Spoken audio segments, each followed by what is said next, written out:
혹시 네이버페이나 쿠팡에서 포인트를 충전하거나 배달의 민족에서 결제할 때 한번 생각해 보셨나요?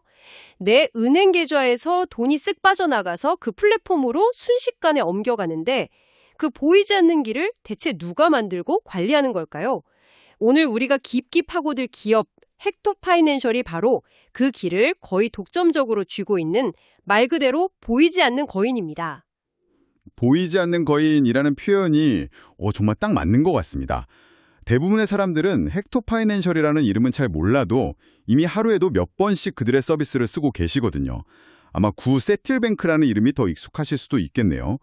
자, 오늘은 이 기업이 어떻게 국내 결제 시장에 그 보이지 않는 통행료 징수원이 됐는지, 그리고 이제 그 힘으로 어떻게 글로벌과 미래금융으로 나아가는지 그 속을 한번 들여다보겠습니다. 네, 자료를 보니까요. 사업 부문이 크게 4가지로 나뉘던데 가장 먼저 눈에 띄는 건 피지니, 그러니까 전자지급 결제 대행 사업이 전체 매출의 절반 이상이더라고요.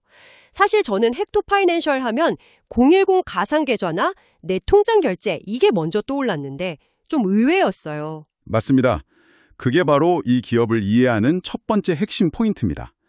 PG 사업이 매출 비중 51%로 가장 큰 이유는 최근에 폭발적으로 성장한 알리익스프레스나 아마존 같은 해외 기업들의 국내 결제를 사실상 도맡아서 처리하고 있기 때문이에요. 아, 알리익스프레스요? 네.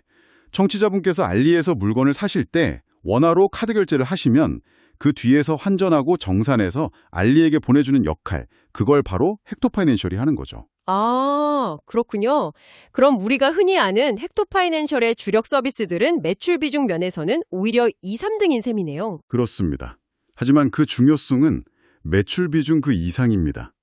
두 번째로 큰 사업이 간편현금 결제인데요. 이게 약 20%를 차지합니다.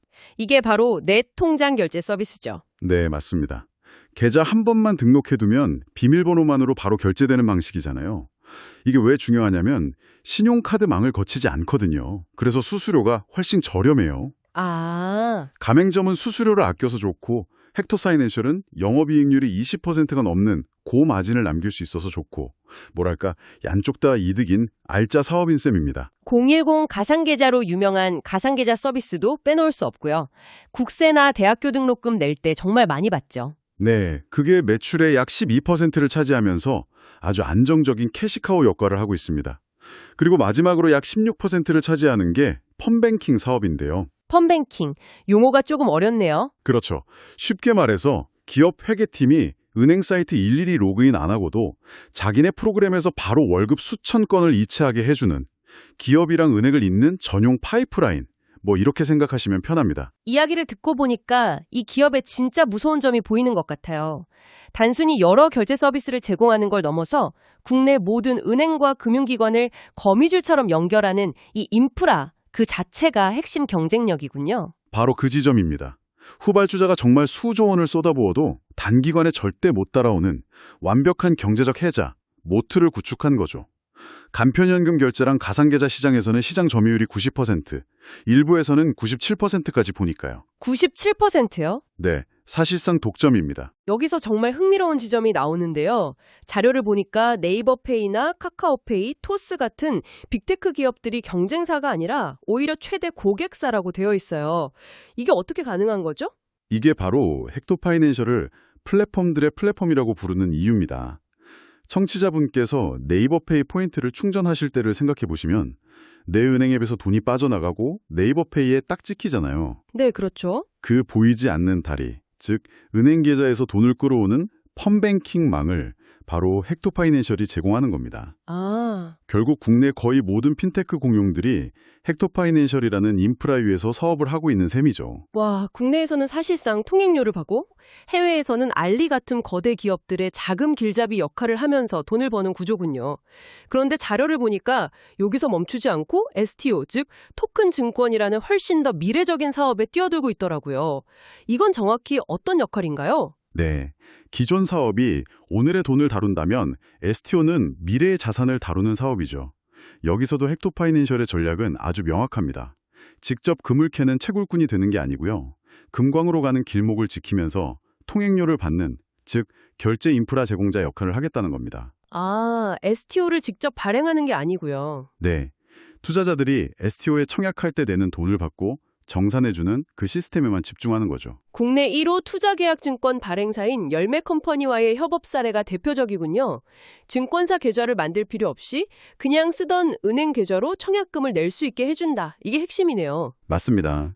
기존에 우리가 공모주 청약하려면 특정 증권사 계좌를 새로 만들어야 해서 엄청 번거로웠잖아요. 네, 맞아요. 헥토 파이낸셜이 바로 그 불편함을 해결한 겁니다.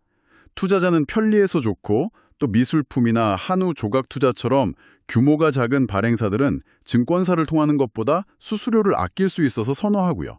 열매컴퍼니의 5호 청약 사례는 정말 흥미로웠어요. 4호 때 잠시 증권사 계좌 방식을 시도했더니 투자자들이 이거 너무 불편하다. 예전 방식으로 해달라. 그거에서 5호 청약에는 다시 헥토 파이낸셜 솔루션으로 돌아왔다는 거잖아요. 네, 바로 그 점이 아주 중요합니다. 쿠사마 야요이의 유명한 호박 작품을 기초 자산으로 했던 그 5호 청약의 성공은요. 헥토 파이낸셜의 방식이 그냥 기술 제공을 넘어서 이미 STO 시장에 사실상 표준으로 자리 잡고 있다는 아주 강력한 증거가 된 겁니다. 그럼 다른 STO 관련 기업들하고는 어떻게 다른 건가요? 예를 들어 시장에서 자주 비교되는 갤럭시와 머니트리 같은 곳 말이죠. 역할이 완전히 다릅니다. 갤럭시와 머니트리는 직접 부동산이나 선박 같은 기초자산을 발굴해서 STO를 발행하고 유통까지 하는 뭐랄까 경기장에 직접 뛰는 선수에 가깝고요. 아, 플레이어군요. 네. 반면에 헥토 파이낸셜은 그 선수들이 안전하게 경기를 할 수 있게 경기장 입구에서 입장권 갖고 돈 정산해주는 경기장 관리인 역할이죠. 금융 IT 기업인 핑거는 선수들이 훈련할 수 있는 최첨단 훈련 장비를 개발해서 파는 곳이고요.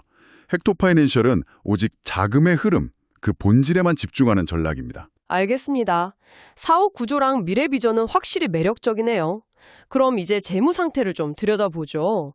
자료를 보니까 부채 비율이 190%라고 나와서 이 숫자만 보면 이 회사 위험한 거 아니야 하고 덜컥 겁을 먹을 수도 있겠어요. 하하, 그게 바로 피지 사업 재무제표가 가진 대표적인 착시 효과입니다. 착시 효과요? 네. 이 부채의 파구분은 우리가 갚아야 할 빚이 아니라 쇼핑몰 같은 가맹점들에게 정산해 주려고 잠시 보관하고 있는 고객들의 돈, 서비스 예수금이거든요. 이걸 옷가게의 물품 보관소에 비유할 수 있어요. 손님들이 맡긴 옷이 수백 벌 쌓여 있다고 그게 옷가게 주인의 빚은 아니잖아요. 아하, 그런 거군요. 그럼 그 예수금을 뺀 실질적인 부채 비율은 어느 정도인가요? 실질 부채 비율은 약 22% 수준으로 매우 건전합니다. 오히려 유동자산이 유동부채보다 128%나 많아서 단기적인 자금 압박 위험은 거의 없다고 봐도 무방합니다. 네, 굉장히 안정적이네요. 그런데 매출은 전년 동기 대비 19%나 늘었는데 당기 순이익은 소폭 감소했던데 이건 왜 그런가요? 그건 두 가지 일회성 요인이 컸습니다. 일단 전년도에 환율 변동으로 약 11억 원의 외환 차익이 있었는데 올해는 그게 없었고요. 네. 또 법인세 비용이 한 9억 원 정도 증가했습니다. 이런 특수 요인을 빼면 본업의 이익 창출 능력은 여전히 견고하다고 볼 수 있습니다. 알겠습니다. 이제 시장의 평가를 한번 보죠. 2025년에 창사 이래 최대 실적을 기록하면서 주가도 주목을 많이 받았는데 그럼에도 여전히 저평가 매력이 있다는 분석이 많아요. 특히 경쟁사랑 비교하면요. 네, 2026년 2월 기준으로 헥토 파이낸셜의 예상 주가 수익 비율, 그러니까 PER이 한 11배에서 13배 수준으로 평가받고 있습니다. 그런데 아까 말씀드린 STO 대장주로 불리는 갤럭시와 모니터리는 PER이 30배에서 40배에 달하죠. 잠깐만요. 그건 좀 이상한데요. 실제로 버는 돈, 영업이익은 헥토 파이낸셜이 훨씬 많은데 미래 가치를 평가받는 STO 시장에서의 역할 때문에 갤럭시와 머니트리가 기업 가치는 훨씬 높게 평가받고 있다는 거잖아요. 정확합니다. 시장은 아직 헥토 파이낸셜을 그냥 전통적인 결제 기업으로 보는 경향이 강하고 갤럭시와 머니트리에는 STO 시장 개화에 대한 높은 기대감을 프리미엄으로 주고 있는 거죠. 헥토 파이낸셜 입장에서는 자신들이 STO 인프라의 핵심이라는 가치가 아직 주가에 온전히 반영되지 않았다고 생각할 수 있는 대목입니다. 최근에 주력 파트너 사인 알리익스프레스에서 해킹 사건이 있었는데 이건 악재 아닌가요? 단기적으로는 투자 심리에 분명히 부정적인 영향을 줬습니다. 하지만 길게 보면 오히려 기회가 될 수 있다는 분석도 나옵니다.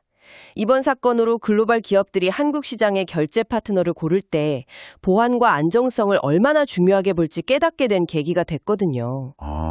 이 분야에서 가장 많은 데이터와 기술력을 가진 헥토 파이낸셜에 대한 의존도가 역설적으로 더 높아질 수 있다는 시각도 있는 거죠. 그렇군요. 자, 그럼 지금까지의 내용을 종합해서 이 기업의 투자 포인트를 명확하게 정리해 볼까요? 첫 번째는 뭐니 해도 알짜배기라는 점이겠네요. 이익률 20%대의 고마진 사업 구조. 맞습니다. 첫째는 숫자로 증명되는 수익성입니다. 둘째는 해외 직구시장 성장의 수혜를 직접적으로 받는 글로벌 정산의 숨은 강자라는 점이고요. 알리랑 테무가 한국에서 물건을 많이 팔수록 헥토 파이낸셜 매출은 자동으로 늘어나는 구조니까요. 셋째는 방금 짚어본 것처럼 실적 대비 확실한 저평가 매력입니다. PE안이 10배 수준이라는 점. 그리고 마지막으로 국내 1호 STO 기업이 채택한 STO 인프라 표준이라는 강력한 미래 성장 동력을 가졌다는 점을 꼽을 수 있겠네요. 네, 돈 버는 현재와 성장하는 미래를 모두 갖췄다. 이렇게 요약할 수 있습니다. 물론 리스크 요인도 냉정하게 짚어봐야겠죠. 지금 성장을 이끄는 게 중국 이커머스, 소위 C커머스인데 만약 정부가 이쪽에 강력한 규제를 도입한다면 타격이 클 수밖에 없겠네요. 그게 가장 큰 단기 변수입니다.